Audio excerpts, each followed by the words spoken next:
Des dizaines de vacanciers floués par une agence de voyage lyonnaise. Rencontre avec Loïc Grabert qui succède à Georges Kepenekian comme adjoint à la culture à Lyon.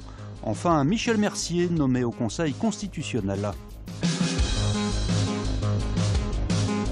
Nous avons reçu un certain nombre de plaintes concernant des ventes de voyages, de billets d'avion qui se sont avérés fictifs.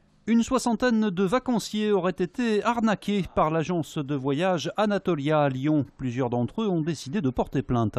On a surtout des escroqueries qui sont perpétrées par des gens qui ont une situation illusoire ou éphémère.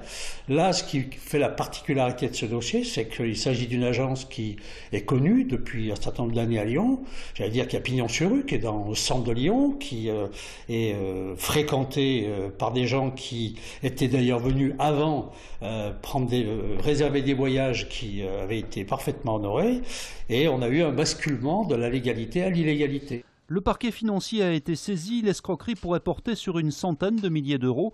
Ramazon est l'une des victimes lyonnaises, ses vacances sont gâchées. J'avais prévu de partir en vacances parce que j'ai mon beau-frère qui se marie le 20 août.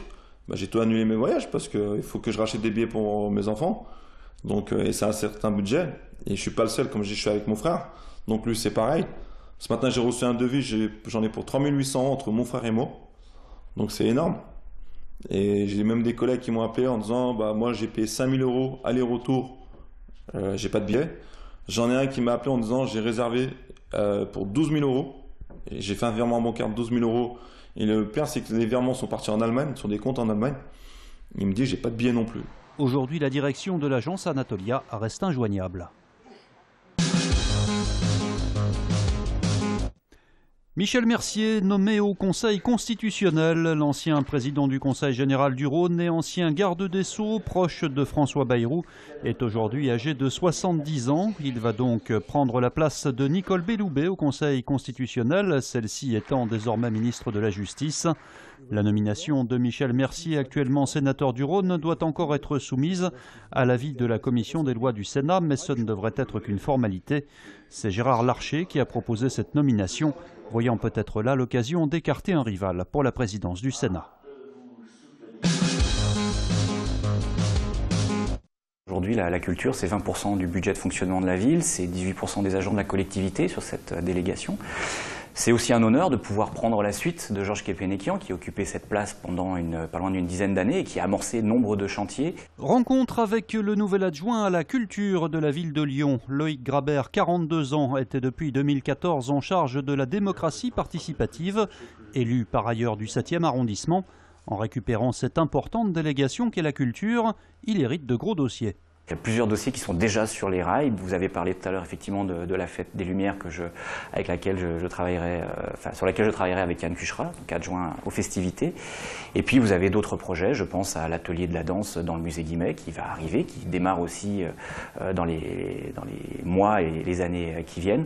Côté professionnel, Loïc Grabert a mené une carrière de responsable de bureau d'études spécialisé dans la reconversion des monuments historiques. Quant à ses goûts artistiques, ils sont variés. J'ai une culture assez diversifiée. J'ai la chance d'avoir un père qui m'a initié à l'opéra juste au moment où l'Opéra Nouvelle était construit, dans début des années 90. J'adore la bande dessinée, donc je suis un fan de la bande dessinée. J'aime beaucoup la musique. En ce moment, avec les Nuits de Fourvière, on a eu la possibilité de suivre nombre de concerts très intéressants. La musique du monde aussi. Donc voilà, je touche un peu à tout et je pense que c'est un peu à l'image de la culture que nous avons à Lyon. A noter que la délégation culture ne comporte plus désormais le volet grands événements. C'est l'adjoint au sport Yann Cuchera qui récupère celui-ci. Nouvelle révélation dans l'affaire du double meurtre de Corba. Selon notre confrère du Progrès, le père mis en examen aurait reconnu avoir tué sa compagne mais ni avoir poignardé leur fille, affirmant que c'est la mère qui aurait porté les coups de couteau à celle-ci. L'enquête s'annonce difficile, l'état des corps découvert plus d'un mois après les faits rend l'autopsie compliquée. Une marche blanche en mémoire des deux victimes, Michel et Estelle, est organisée ce soir dans le quartier. Le chômage a baissé de 0,3% au mois de juin dans la région Rhône-Alpes-Auvergne. Le nombre de demandeurs d'emploi de catégorie A s'établit donc à 389 000. En revanche, si on regarde à l'échelle de la métropole de Lyon, le chômage a plutôt augmenté avec une hausse de 0,4% en juin.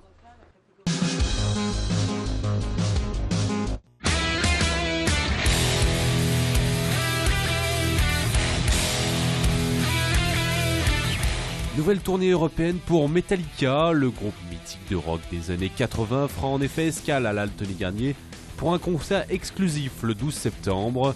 Au programme, pas de vieux tubes, mais l'occasion de découvrir leur nouvel album Hardwired to Self-Destruct et de voir que ces papis du rock n'ont rien perdu de leur superbe.